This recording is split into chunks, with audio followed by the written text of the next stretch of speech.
Hello, good afternoon, everyone, and welcome again to another episode of our show, The Story of a Researcher, the podcast. You can follow us. This program, this podcast is being sponsored, it's been aired to you by the Science Communication Hub Nigeria, partly sponsored by the Biomedical Research and Training Center. You can follow us online on our social media handles on Facebook, Twitter, or formerly known as X, formerly Twitter, and YouTube as well. We You can this program is shown live to you on all our social media, and all you have to do is go to our social media pages at SciComm Nigeria and at BioRTC, and you will see the program live. You can type in your questions and comments, and we'll read it to the speaker at the end of the show. Today, my name is Zaid hosting this program, and today I am with a special guest, Dr. Ibrahim Musa, who is a consultant hematologist, a clinical researcher, specifically focusing on sickle cell disease and policy. In policy, he is the special advisor to the Kano State Governor, Abakabir Yusuf, His Excellency, and also his personal physician. Popularly known on social media as Metam City, what people don't know is that he is actually an erudite researcher. Dr. Ibrahim, welcome to the studio. Thank you so much, Zaid, for all the compliments. I appreciate being here. Thank you for having me. Thank you. So the format today, we're going to have 4 to 5 minutes of discussion, series of questions I'll be asking you, and the answer will be less scientific to be able to understand, to be understood by majorly of our audience. Once again, thank you for joining. I can see the number is increasing. If you're joining us now, make sure to tune in live at SciComm Nigeria on Facebook and YouTube, and also at BioRTC to view this live. This video is also available on demand anytime at your own convenience on our social media platform. So, Doctor, thank you once again for joining us. And you are popularly known with a different kind of humor on social media. But what people don't know is your journey and your specialization, which often you don't talk about it on social media. Can you share with us a bit of your journey and what inspired you specifically to specialize in hematology, and what first drew your attention in research? I know it's kind of like three in one question, but I think you're able to kind of go for it. Yeah, Zaid, yeah, it's a compound question. So, but anyway, I will try to do my best to see if I can distill all the components. But please, if I miss any component of the questions, please remind me. Thank First you. of all, as everybody is aware, I'm Ibrahim Musa, and my surname is Idris actually. So if I go outside of Nigeria, people call me Dr. Idris. And if you are looking for my citation, you see Idris rather than Ibrahim or Musa. Um, of course, I train as a medical doctor at Bayero University, Kano. Our cohort, I think, was the fifth set that graduated from fourth or fifth that graduated from Bayero University, Kano, because Bayero University had a very long history with its accreditation program. So its medical degree took more than 2 decades, almost 2 decades before it got accredited by the Medical and Dental Council. So I was privileged to be in the class that had very brilliant chaps. We did our best. We graduated in the class. They are very, very good people from the class. Some of them are doing very well in research. I have colleagues in National Cancer Institute. I have colleagues heading medical research training center in Sokoto. I have colleagues working with Bill and Melinda Gates Foundation. I have colleagues all over who are doing very, very well. So for me, when I was in medical school, just around the year 2001, we had a classmate who was very brilliant chap, very kind and jovial guy. His name was Isa Musa. Um, I didn't know he had sickle cell disease. All my life, I didn't know he had sickle cell disease. So it was one day after we have completed our third professional, they call it our first professional examination then, but now I think there were other professional examinations. So we were about to go to the clinical component of our training, and there was a break in between, and everybody went home enjoying the holidays. And one day we agreed that we were going to meet at via university just to see each other before we start the second phase of our program. That's the clinical component. Then we were there in a hall with the students conducting election, and Isa was sitting right behind me. And we were very cheerful, shouting because there was an election, student union election. And one guy just tapped me on my shoulder and say, "Look, your friend had just collapsed." And I told back I saw Isa Musa foaming. He was foaming. And I quickly grabbed him with all other friends. We rushed out. And one of the teachers, I remember, Professor Inua, he's a medical doctor but teaching anatomy, came out and said, "What happened?" We say, "He just collapsed." He said, "Well, she rushed him to the hospital." So we took him, myself and others. I could remember Dr. Aminu Kura. He's a professor now in teaching pharmacology in one of the university in Bauchi. We rushed to Aminu Kano Teaching Hospital from Bayer University. That was around 15 kilometers distance that we had to cover. Very, very, very fast. And we were there. A doctor saw him, was sanctioning him, and a senior doctor was called to review him. The senior doctor, he was told by the other doctor, "These are medical students." They brought their colleague. And after reviewing Isa Musa, he just looked at us and said, "Do you know cycles of Willis?" And that's when it dawned to us that something has happened in his brain because we are medical students. That's the only thing we could remember our cycle of Willis. We know it's related to stroke. And in the long run, to cut the story short, Isa Musa died within 48 hours and Oh, discovered subhanallah. that he had sickle cell disease. So I've always wanted to have the opportunity to see how can I contribute to reducing this morbidity in terms of complications. We lost a very brilliant chap. He could have been a professor. He could have been part of the people making discoveries. One of the best people I have seen in terms of intellect. But unfortunately, his life was cut short by that. So after completing my degree, they say chance favors a prepared mind.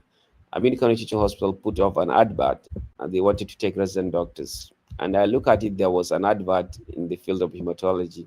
So I decided to join hematology to see that I can understand sickle cell better and pray that I should be part of the discoveries that will alleviate the suffering of people with sickle cell disease. So in short, this is the reason why I chose the area of specialization. Why I chose to do research is also another angle that is entirely different. So around year 2000 and year 2013, I think, or 12, the then governor of Kano State, Engineer Ibrahim Musa, decided to float scholarships. But of all the scholarships he floated, one that he least talked about was the one that had the meatest part of the scholarship. So he decided to take like around 17 of us to United States of America to study epidemiology Mm. and public health. And the cost of our scholarship was $1 million. He paid all the money to the university. But the university had very strict criteria that you have to pass GRE and TOEFL, and you have to have your CGPA on the scale of 4 because United States they use scale of 4 instead of 5. So you do the West evaluation of your credentials, and your CGPA has to be minimum of 3.0 out of scale of 4. So we did all that. A few of us were successful, and we went to Texas, and we had our degrees in second degree in epidemiology. And you know, epidemiology, if you're aware about epidemiology, is basically a research-based degree. So it exposes you to nuance of research, nuance of statistical methods, so many things, Mm. basically. So I was there from 2014 to 2016, and I got my master's. I came back, and I went to write my Part 2 exams to qualify at the same time to become a consultant. And take you back in 2012, a professor from Vanderbilt University called Professor Michael Dibon visited Kano. And he went to Katsina initially to there was the wife of the former governor of Katsina, Governor Shema. She had a pet project. She wanted to support sickle cell. So she invited him. He went to Katsina. In the audience, he saw young chaps, kids with stroke. And he was worried about why children with sickle cell had this enormous number of stroke in our population. And he looked at the center, he felt he had to do also something to prevent stroke. So somehow he got some network that brought him to Kano. And when he came to Kano, we were part of the residents and very young chaps and doctors that listened to him. He made presentation on how to prevent stroke. And with that, he now went back to United States and wrote the first grant that was funded by the United States National Institute of Health in Africa to conduct any research on sickle cell disease. All the research that were conducted previously were conducted outside Africa. It was called stroke prevention in children with sickle cell disease in Nigeria. And the trial was to use one drug called hydroxyurea to see if it can reduce the risk of stroke. And from that feasibility trial, he found out that truly, you can use that drug to prevent stroke in sickle cell disease. And he was funded again to do the phase 3 trial. So when I came back in 2016, he was on the verge of starting the phase 3 trial in Nigeria. And we met and somehow we clicked. So because I was interested in research, he was interested in the same area. So we started working together. And that's how he became my mentor. I owe everything to him because everything I've done in research, I think he single-handedly plucked me out and brought me to visibility and gave me the support that I have never received from anybody in terms of my career. So we started working with Michael, and by 2018, I was in the United States to participate in Vadi program, and from there I got opportunity to win the VECD Fogarty Global Health Fellowship, and I won the ASH Global Research, and I was the ASH Clinical Research Training Institute Award. Everything. So he put me on the path. So to date, we have been working with Michael since 2018, answering one question after the other in the field of sickle cell. And I've never done anything outside sickle cell. Anything you've seen me is sickle. So this is basically Okay. I think I've answered some of the questions. If I missed anything, you Yeah. can. Mm, Yeah, I think your answers are so touching and inspiring at the same time, because you can see definitely the trajectory of like how it started from the tragic loss of your friend.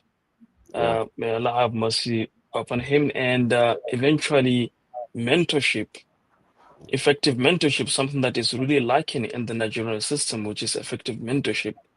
And you can see the goodness that have kind of come out of it, and it's still coming out.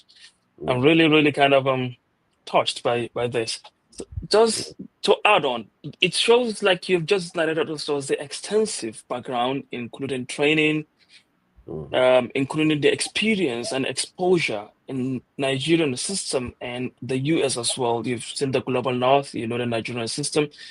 And often what we see is a lot of people complain, a lot of experts complain that, okay, the convenience of doing the research in Africa, and especially in Nigeria, is kind of a milestone. How did you navigate your way from starting in Nigeria, having a little portion in the US, and coming back to establish yourself as an authority in sickle cell research in the Nigerian system that people are complaining? How did your experience help you with that?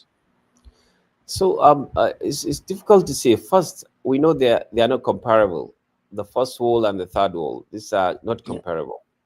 I remember telling my friend when we were in United States, I received an email from the dean at the end of the first year, telling us that the School of Public Health in Texas, A&M, had spent $100 million on research that year. He was praising the school for spending that amount of money, not on salaries, just on research. Then I said, let me Google what the university has spent since my school has spent $100 million. And I saw that Texas A&M spent $1 billion on research that year. And I look at the budget of Kano State and that year was less than what just School of Public Health spent on research. So I knew that right Exactly. from that you can't compare the two. But I have strong conviction that we can make a lot of big impact with little resources from here.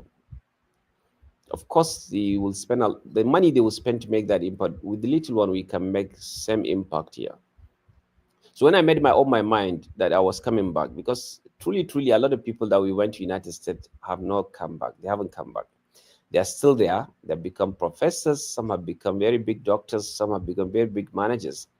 I started to come back, and I remember one of my Yoruba friends cornering me and telling me that Why do you want to go back to Nigeria while you could stay now and you have all the alibi to stay because you can tell them that there's Boko Haram in Nigeria, you are from Kano, they can even give. I said, no, I just want to go back to Nigeria.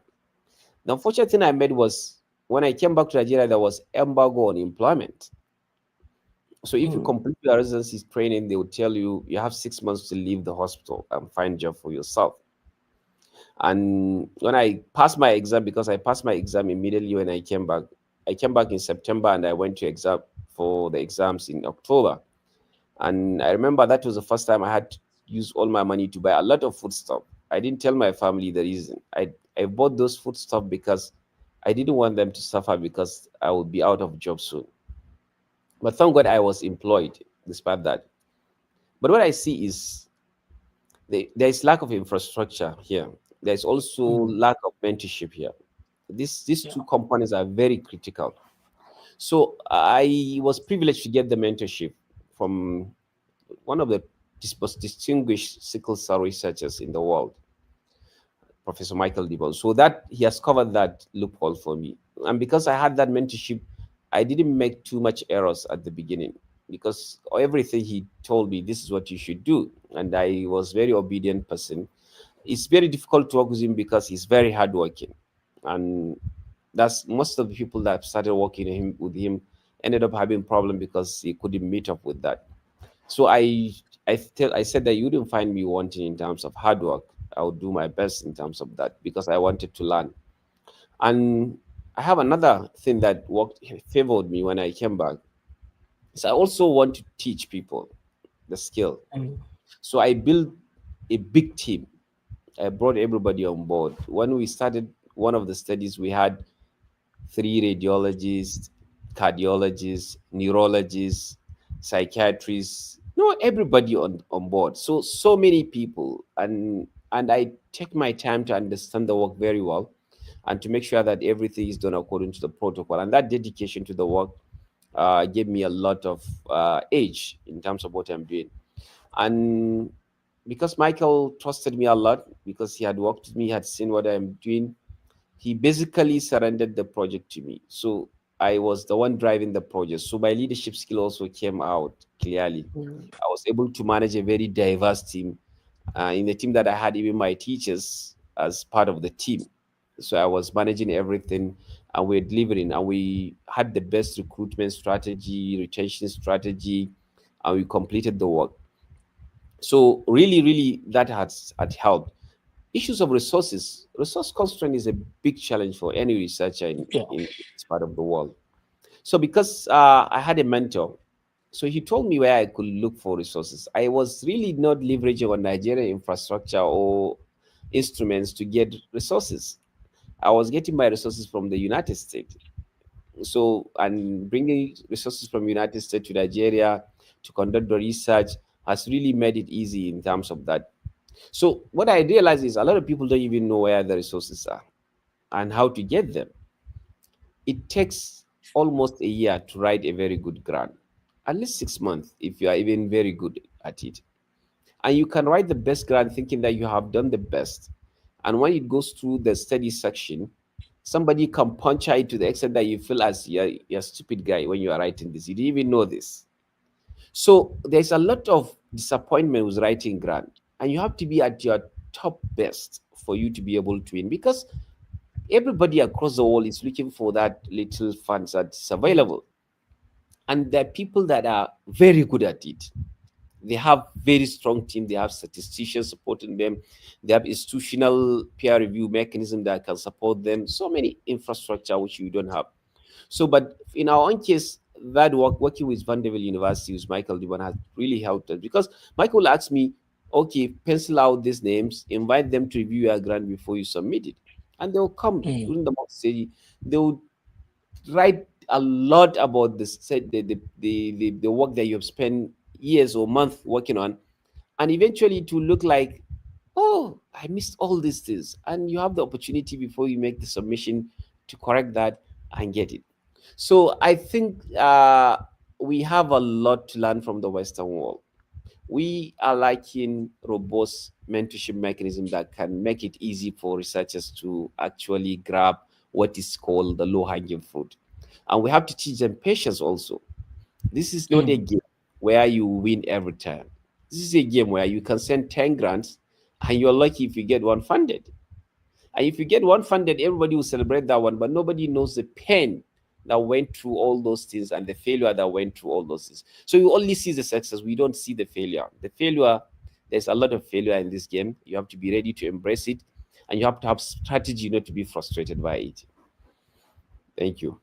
Exactly, and you made mention of a lot of points that are really relevant, and among it is among why we kind of established this kind of particular podcast to share the story of this resilience, the hard work, and what it means to be able to solve your problem from the own context of your own people. Yeah, Because even on on hospitals, we all rely on drugs, medications, procedures developed by population, not ours, which definitely doesn't represent our own population.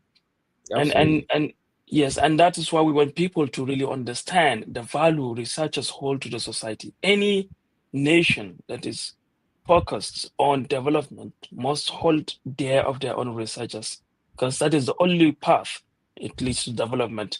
For those of you joining us now, we are hosting Dr. Ibrahim Musa, a consultant hematologist who is sharing his journey and his research into sickle cell.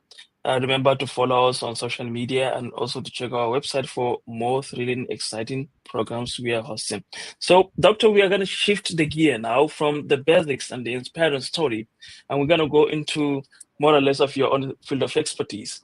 Sickle Okay. cell disease is a household name in northern Nigeria, or I would say in in Africa generally. Yeah. But a lot of people know about it. But as an expert, what can you tell us can you tell us something about sickle cell disease that we don't know? Well, this is funny questions, really. There are a lot of things in sickle cell, even me that I don't know. So if I wouldn't know what you don't know without really you telling me what you don't know, because you're also a biomedical scientist, so you probably know a lot.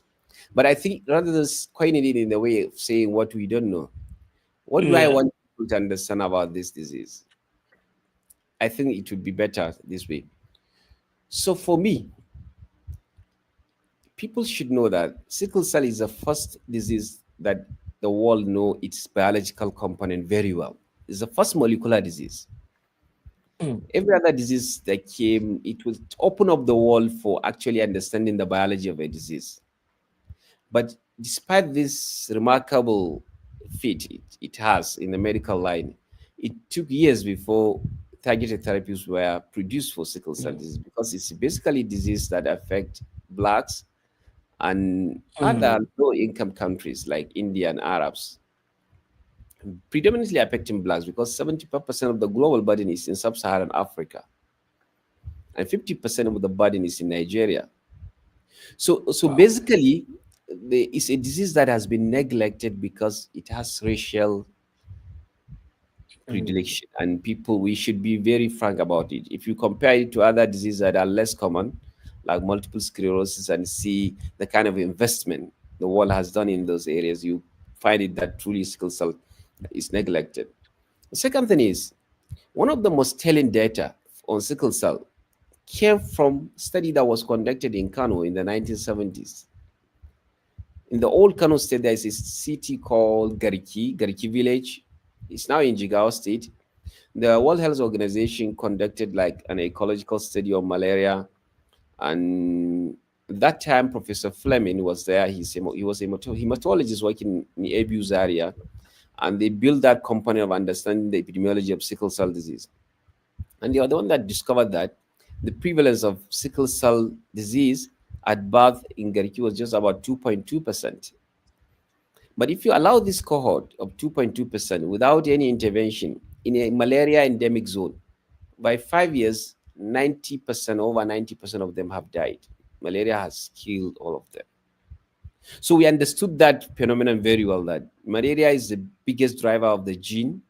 It's also the biggest cause of morbidity. It's also the biggest cause of mortality in the zone where it is endemic, is in sickle cell population.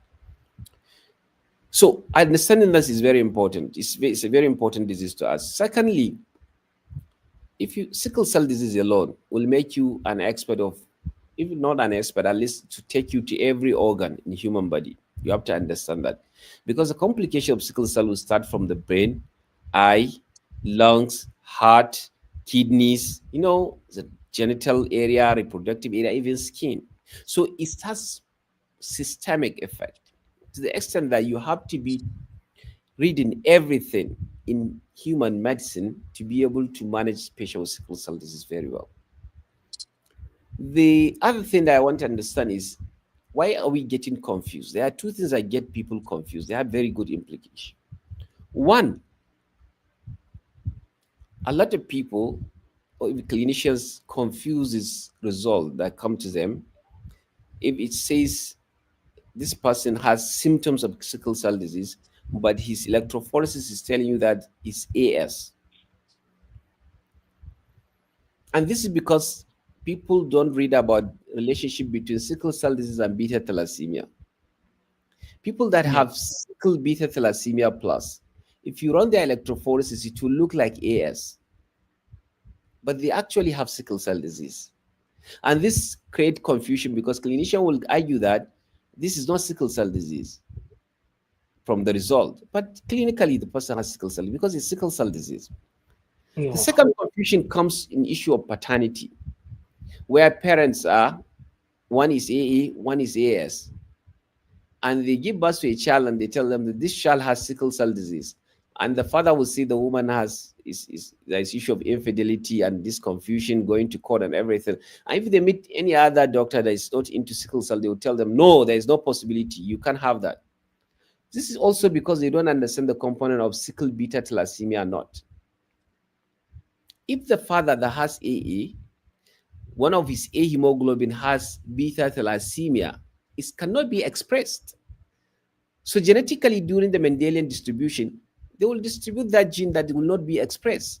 So what will be expressed is only the gene that is coming from the other one, the S hemoglobin.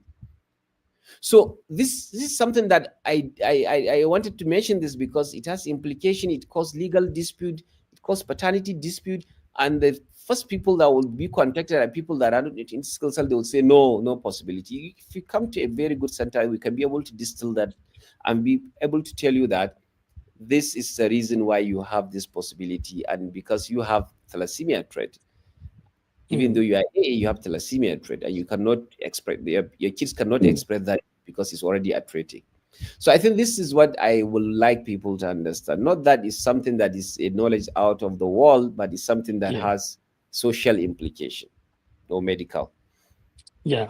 And thank you very much for clarifying that. And because it's something that really bothers me, Mm, especially when I see a lot of posts on social media.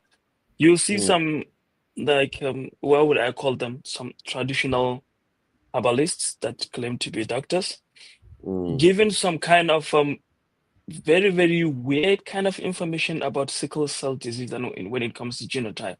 And yeah, when I hear you speak now, everything can be rooted back because I see even within the health sector there is a lot of lack of awareness when it comes to the etiology of the disease and how it behaves, and especially with the genetics.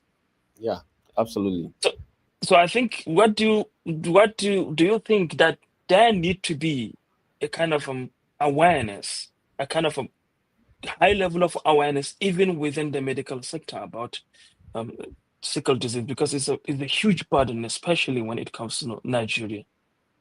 Yeah, we do our best. The problem is, if you go to medical school, there'll be like 3 hours lecture on sickle cell and thalassemia, and that's the only Mm. opportunity for you to be taught sickle cell. But sickle cell is Oh, so big that we need programs. If you go, you see modules of program taking mm, various aspects of sickle cell disease, mental health, neurological complications, everything in a wider spectrum. And we try to see how we can integrate that. But our system is very, very rigid to yeah. innovate like that.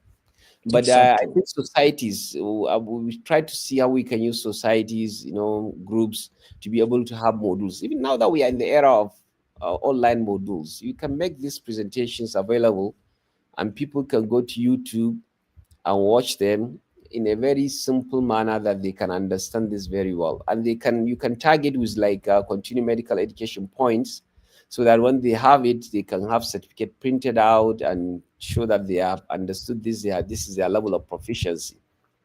Mm. Now we are doing it in terms of community engagement. I think even last year we participated fully in RO 24 program, because they dedicated a whole month on sickle cell disease. And we took every aspect of it, tried to make it easy for people to consume. And we have made a lot of engagements, even with ulamas. I know myself, I was with my Dr. Amal, my colleague. We were at Bayer University Center for Interfaith, Sadat Center. I think that Dr. Bashir was the head then. And we Mm. met about 150 imams, explained everything to them.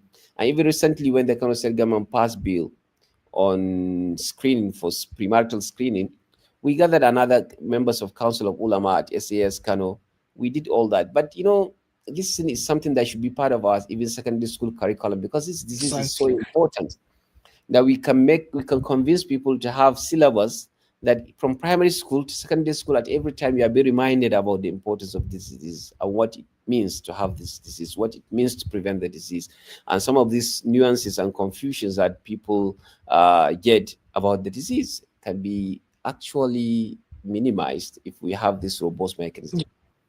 Yeah, and that is exactly why we need to have a lot of researchers getting into policy making, because all these the people in the policy, when they're not researchers, will kind of very find it very hard to see the implications and the impact of this menace is creating, because it's a simple act you'll be able to do that will serve generations into the future Yeah, and will have a long lasting solution.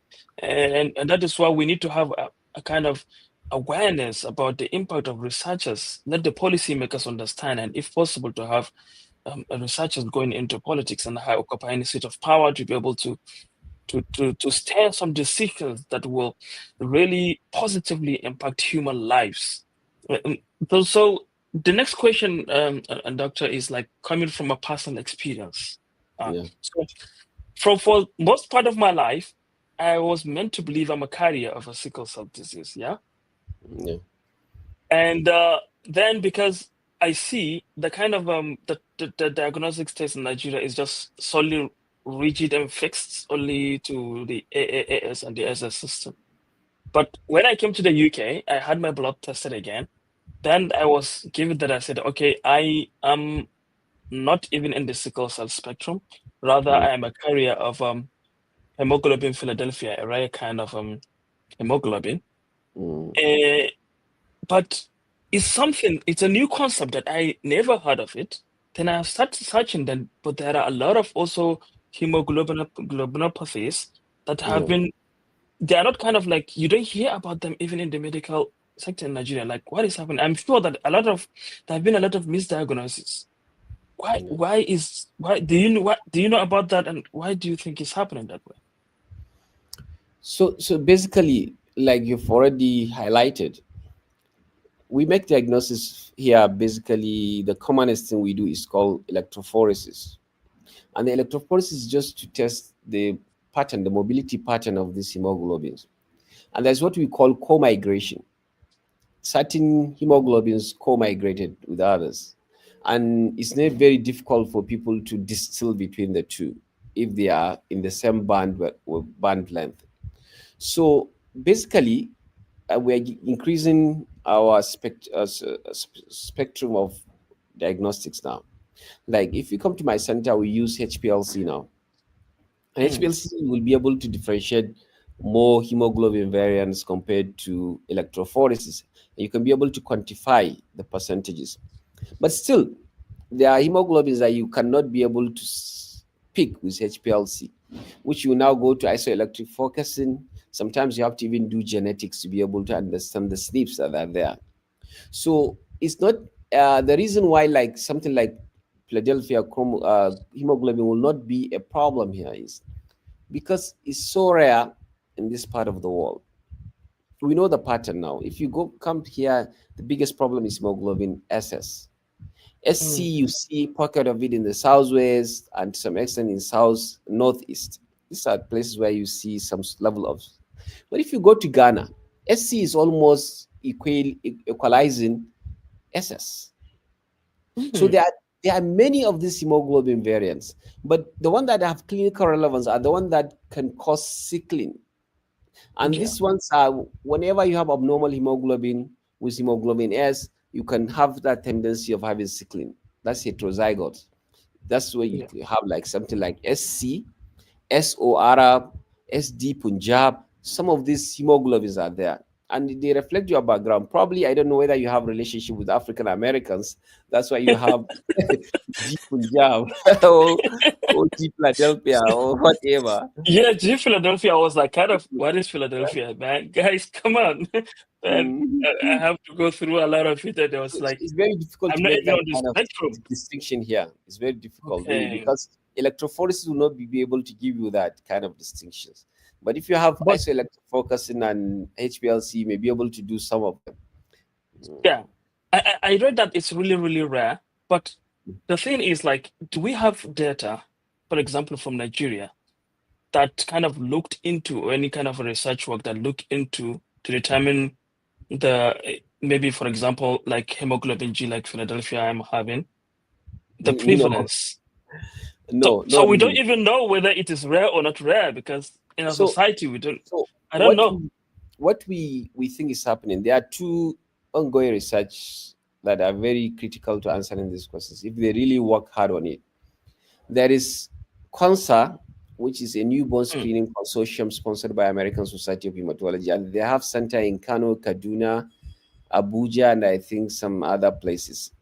And there's also no, Kano is not part of CONSA. Kano is part of St. Jude newborn screening program, and they have screened about 8,000 kids. mm, This 8,000 kids. By the time you have big data, you've screened like thousands of them, maybe hundreds of thousands. It should be able to reflect the kind of patterns that you have in your society. So, with that, if these studies are completed, we'll be able to know exactly if that signal that we see is significant. But so far, what we see is mostly SS, but there may be some of these variants, pocket of them, but they are in decimal 0.000 something, which doesn't make clinical relevance. And another thing is yeah, because hemoglobin G isn't a sickling type of hemoglobin. yeah, So it's just a thalassemia. It's just a thalassemia form on alpha gene, globin gene. yeah, So in that regard, clinician might not be too worried about it. And even when you come for counseling, people might not be too worried about you having hemoglobin G. So, but basically, you are going to know if we are able to complete these two studies that are ongoing right now in Nigeria. that's really interesting. I'm looking forward to that. So, Yeah. this is very, very relevant. Um, in your citation and your kind of like you have a drug that have been published and is even at the second phase of clinical trial, which is something that is really, really huge. I don't even know how people really understand that to have a drug in the second phase Mm, of clinical trial. mm. So, can you tell us about the drug? And can you tell us about the drug and the potential of that drug, and how do you think it will be of help in, especially our society in Nigeria?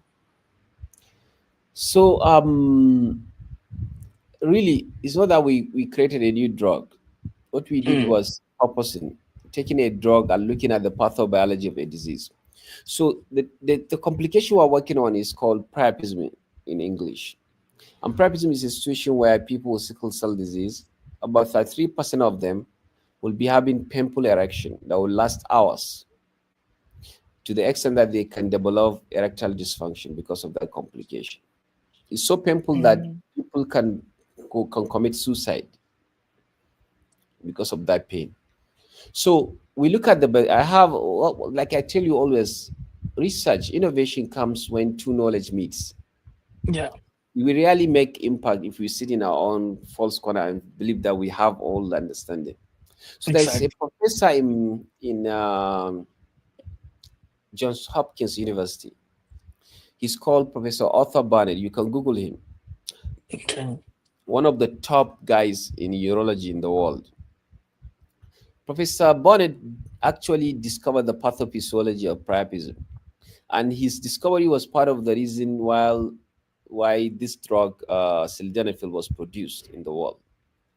So he has Mm, mouse models, chimeric mouse model, transgenic mouse models that have gone through processes to understand why people with sickle cell disease have priapism.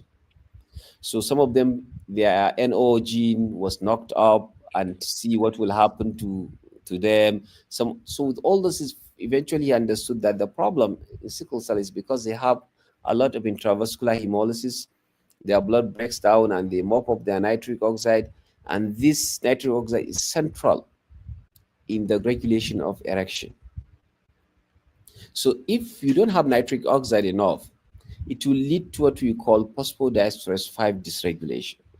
And when you have this phosphodiesterase 5 dysregulation, then you can initiate erection, but you cannot control it because you cannot have a nocturnal level of cyclic GMP to be able to actually clip that phosphodiesterase 5. So that idea, we've tried what can we do. So we look at all potential drugs, how they work, and hypothesize. This is called translation now. If you mm, take drug that can regulate the phosphodiesterase 5 and the one that can modulate the productions of nitric oxide, we may be able to control this problem. And that's what we proved with the concept that we did in phase 2 trial, that mm, these drugs that we are using are safe and they have produced substantial decline in the rate of priapism. But because it's phase 2, we have not powered the study to be conclusive. That's mean we needed to now use this estimate from this phase 2 to have a robust sample size to conduct phase 3 trial to be that's able to three. see, to beat our chest and say, Eureka, we have Yeah. discovered this. Yeah, but even with that, I think you deserve some accolade, especially looking into the implications. And the important thing is, like you can see, especially in the field of dementia, sometimes when you get something that passed Yeah, especially second clinical trial, then it's kind of a BBC grade level of coverage yeah, yeah. that you're telling, okay, something is kind of cooking within the scientific world about this thing, and people are saying, okay, yeah, we're starting to have Yeah, hope now. Yeah, yeah. but that It is, gives hope because I receive yeah, email even from colleagues in the United States always about my research because they wanted something to come out of it. sure. Because it's registered with clinicaltrial.gov and Pan African Mm, Clinical Research Trial Network. So a lot of people will just send me an email. What is the finding? They have patient like this. What can they give it? Give the patients and all sort of things. So now that we have already published phase 2 results, they will all read it and they can implement that. Pending when we come up with the phase 3 actually, results and tell them okay it's good enough or not good enough. let's get a lot, involve a lot of money. Yeah, yeah. Yeah, We're looking for the money. I hope by RCT will give us part of the funding. exactly. And that is what I'm trying to say. That should be Mm, um, the commitment from governments from Nigeria to be able to fund. Well, we'll come to that phase later on in this in the segment. But I'm just curious about this. mm, This is indeed something that is huge, and having someone, especially from someone from the local context from Nigeria, I try to look from this what you discussed in the local media, mm, either in is it in Hausa language or probably by our own local newspapers, Daily Trust, New Nigeria, etc., mm. something like that, TVC, blah, blah. There is no coverage about this thing. Why? Why? Well, size is not something that excite people here. What excite people here is politics, religious Exactly. arguments, you understand, all sort of stuff. If to say today you are there is Senate, there's Natasha has claimed somebody has molested her sexually, everybody will comment on this. But nobody will comment Exactly. on, okay, Dr. Maina is making serious inroad into dementia, or Dr. Ibrahim has published phase 2 trial. They don't care. Yeah, that's not Yeah. news for them. So we have to understand the world we are. Outside there are magazines that are focused on this kind of news, and people all over read them because there are people Mm, that can invest in it. Somebody can yeah. look at the patent and say, okay, this idea can be patented, and we can produce it. We can Mm, set up a company and wait for this idea to reach maturity, and we make a lot of money from it. It's a chance to make money. Like people Yeah. from preclinical trials, you see companies lobbying, you see the big AstraZeneca, big giants are lobbying Yes. universities just to Mhm. get the kind of the talent there, just to be able to kind of get it at the young goal. That is money. I think we need In a lot of awareness and we need a lot of PhD students to be really aware of research. We need to populate the society yes, with minds and be able we to. need to do a lot of work to convince people that what we are doing is can be translated into money. They Yeah, understand the language of money, but they don't understand the language of science. So exactly. No. if they think the idea can make money, then they will love you Yeah. for that. But if they don't understand the idea can make money, they don't care. You can kill yourself in the lab, and for them, just you are just one godless person that doesn't even have time to pray 5 times a day. Yeah, yeah, that is the unfortunate reality. Well, we hope that Um, narration kind of like really, really will change as people, as mm, we have a lot of people get committed into research and like know about research, and that is why we have shows like this so that yeah, people will know yeah, what research is. It's this, like people are dedicating their lives to solve the yeah, problem that is bothering you. yeah. At This is least absolutely the right. least you What can do is appreciate that person. absolutely, I agree with you. Absolutely, and I appreciate what you are doing in terms of community. I hope we have Thank you. more of this. Thank you, Doctor. So, Mm. we are moving almost towards the last segment, and our speaker today, not apart from being, he wears a lot of caps, apart from being a social media influencer, apart from being a researcher, apart from being a clinician, he's also a policymaker and very, very good at that. Yeah, congratulations, Doctor, for your appointment as the personal physician and advisor to the state governor. That is a Thank very, you very so. huge one. And Thank is a plus to all the scientific community as well, researchers work, because to have someone, a research mind, to be close to policymaker, especially in a state like Kano, then it's kind of something that we have to commend the Kano state government on that. So, thank you. um, in very very concise form, probably like 2 minutes, because we want to give chance for questions as well. Can you can you describe the state of research in Kano State?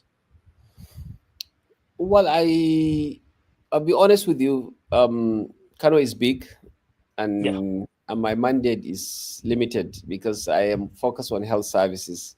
So what I would say is there are a lot of inertia. Initially, things are not moving as it should be, but I think there are glimmers of hope that things mm, are going to be well soon. So I just want to tell you that just like you have bio RTC yeah, in there, yeah, uh, yeah, something unfortunate happened in Kano in 1996. There was an outbreak of meningitis, and there was trial by a company called Pfizer on yeah. meningitis with a drug called trovoploxacin, which turned out to be a scandal. And there was court case, and the court case ended up with arbitration, and they provided money, about $70 million.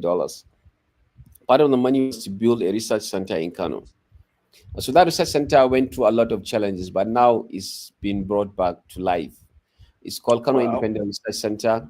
I wish whenever you're in Kano, you are minor, I should invite you to come and see the place. They have the only biosafety level 3 lab now, apart from the one in Zaria, I think. In Kano now, they're installing everything. They have a lot of next generation sequencing machine. A lot of infrastructure has been put in place, and we wow, hope the center in the next few years will start making waves like BioRTC. And it's good to have collaboration with you because you have exactly. already started this, and we should have no other institution collaborating so that we can be producing. So we hope in the biomedical research, I believe in Mm, the next 5 years, Kano will start making wave.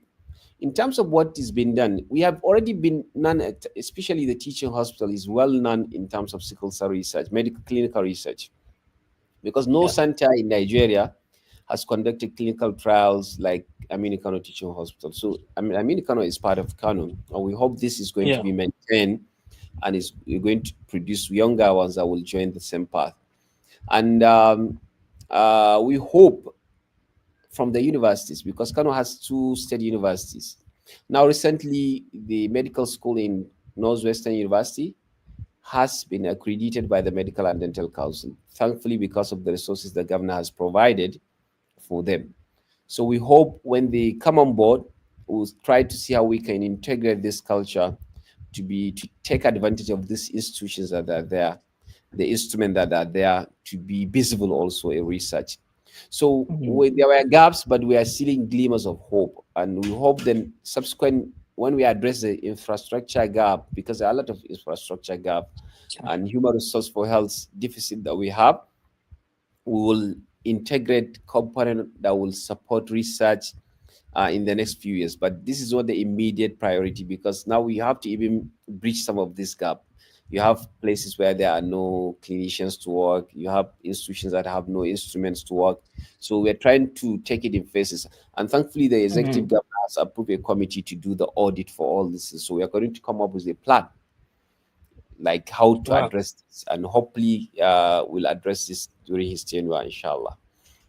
Oh, this is really, really interesting, and I'm really, really happy to hear that because that is exactly what we need. And the infrastructure, I think, is a major challenge, especially in northern Nigeria, when it Yeah, comes to research, because we have a lot of talented people that are students that are kind of like really love research, but yeah, that is lack of mentors, and you cannot have mentors when you don't have infrastructure. But with absolutely. infrastructure kind of a brewing now, we absolutely sure that things will start going on, and we have a lot of onboarding. We have MSc student, PhD student, a lot of lab visits, and absolutely collaboration. That is what biology is meant for. Yeah, Yeah, that's right. so I have some questions to ask, but I can see the time is not really on our side. I'm gonna switch into the comments to be able to read some questions. Sorry if I'm not able to read our questions. We only have 9 minutes on the clock, and I'm gonna glance through to see the question I'll be able to pick. So this is kind of a much more of a question. Is Bashir Saleh Maina is asking. Thank you, Mm-hmm. doctor, for the encouraging discussion. Please, do you suggest the use of hydroxyurea for sickle cell patient? If yes, how does it curb the sickles? Please, if not, what do you suggest for the management of sickle cell? Thank you once again. So, I don't know Bashir, if yeah, quickly to answer your question is every patient with sickle cell disease ought to be on hydroxyurea because it's a disease modifying agent. No drug in the world for sickle cell has the impact it can make. There's a data coming both from the Western world and from Africa that clearly demonstrated that people on hydroxyurea have higher chances of survival, have lower risks of having malaria, have lower pain rate, have less organ complication, have better quality of life, have less transfusion requirement, have higher hemoglobin count. So this is fantastic drug.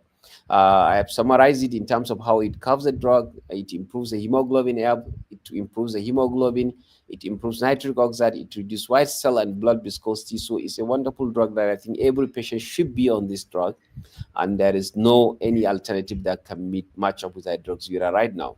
There are many other drugs in the pipeline, and they are promising. We have crizanlizumab has been approved. There are other ones in trial. Inclacumab is in trial. Etavopivat is in trial. Mitapivat is in trial. Hoping in the next few years we'll have retinue of drugs that are available also doing good in terms of improving the quality of life and functions of. But this is absolutely true. Even in our local data, I've just recently analyzed my local data so that if you are off hydroxyurea, you have 3 times higher chances of dying of all cause mortality. So it's so important that I don't want anybody to joke with it. Mhm. wow, that's great. So Mm, this is kind of a really interesting question. We thank you mhm, very much for having you, doctor. My question mm, is seeking advice from you for a recent graduate of life mm. science course and passionate or research and want to grow professionally, sir. What can you advise me with? Is it to come back to medicine or to join master's degree? Sir, I need a blueprint about this from you as a professional experienced individual to escape setbacks. That's a very huge you need guarantee you are needing Usman, but I will leave it to the speaker.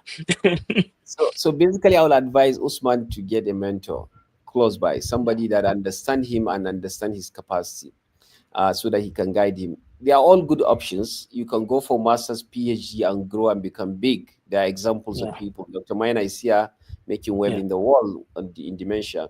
If you come back to medicine also, you can grow, but it all depends on your mental, how you structure. We look at all positives and negatives and see what works better for you. It's very difficult for me just from this comment to tell you what works better for you, but get somebody that has understand your capacity, that can work with you and guide you at every step. Wish you good luck. Mm, Mm, exactly. There is no better answer than that. This mm. one is from Ibrahim T. Bakabi. Thank you very much for thoughtful and enlightening discussion. Please, sir, can you shed more light as to why the use of too much vitamins to a sickle cell patient, specifically vitamin like vitamin C, B complex, B6, and injection, as well as ferrous sulfate, as part of their home take medication? So the only thing I will try to be cautious about is ferrous sulfate, which is iron. We normally don't give it to patients with sickle cell disease because they are typically mostly iron overloaded. But if there's evidence that they have iron deficiency, by checking their ferritin and see that it's less than 15, you can start them on ferrous. But typically, we don't give it as supplement. But any other vitamin, people can take vitamin for any other reason. It doesn't harm people because it's a trace element. But what is important is folic acid is the one that we routinely give them because it's important in building their blood, because the blood, their red cells undergoes constant hemolysis. So they have to produce, their bone marrow is expanding, producing red cell, and it needs that. If you don't give them that, then they can develop complication, which you call megaloblastic crisis, which can cause them anemia. But we don't routinely give them B complex, vitamin C. We give them folic acid, and any other supplement that they can take to improve their life is fine with me, but not ferric as ferrous sulfate. Ferrous sulfate, we should be cautious unless if a doctor prescribe for you, don't take it. Mm.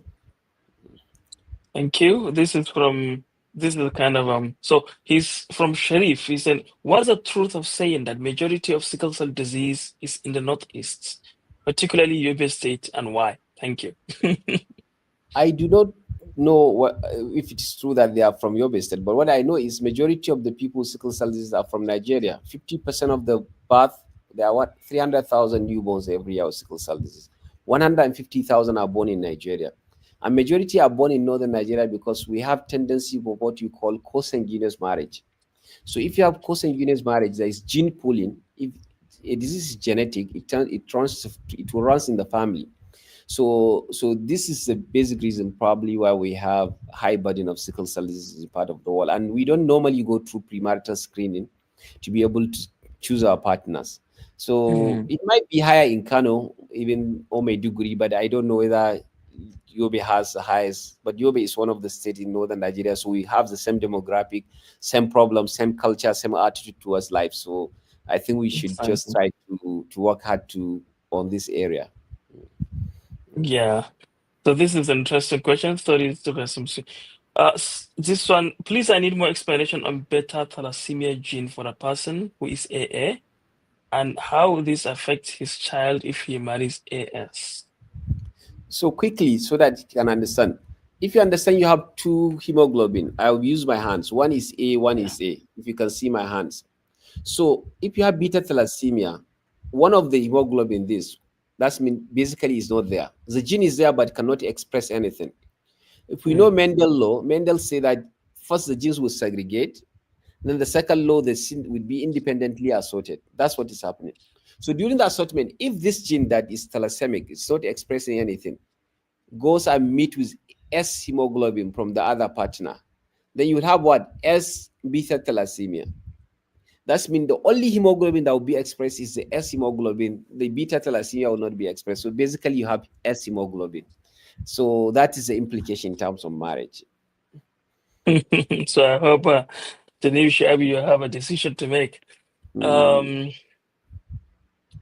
this one is from Usman Bashir. There are various options for the cure of, but mm, prevention is safer and mm. better with premarital screening law in place. With good health prevention in current state to reduce the okay, this is kind of okay, this is another question. Thank you Mm. very much on the breakthrough so far with the clinical trials on the drug to be used in managing. Please, what drugs is this, and how can we get a copy of research finding even though it's not yet conclusive? So the research finding is there on the Blood Journal. If you Google it, the title is "Controlled Trial for Prevention of Priapism in Men with Sickle Cell," and hydroxyurea versus placebo, and hydroxyurea plus tadalafil. So you can Google it, you can see all the findings there, but don't go and take the drug without prescription. It's not Mm. really licensed for that. It's still off label indication because the data is not conclusive. See your doctor if you really want to use the drug or you want to use it for your patients. Yeah, so we have a lot of questions in the comments, but the time is not by our side.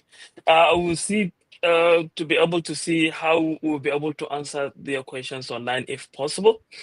But on behalf of the Science Communication Hub Nigeria and all those that work hard to see this podcast have come to you live on our social media handles on Facebook, YouTube, and X, I, Zaid Muhammad, who is the first of it, say thank you for joining. And remember to follow us on social media so that you don't miss future events. And also, this podcast is available on demand at your own leisure. You can view it anytime, comment, and do anything. And if you're looking for mentorship or something, probably you can reach up to Doctor. I know he's a very, very busy man if he has the chance, but he is always willing to help. Thank you for joining. And for those that are fasting, I wish you happy iftar. And I will say thank you for joining. Goodbye. Bye bye. Thank you so much.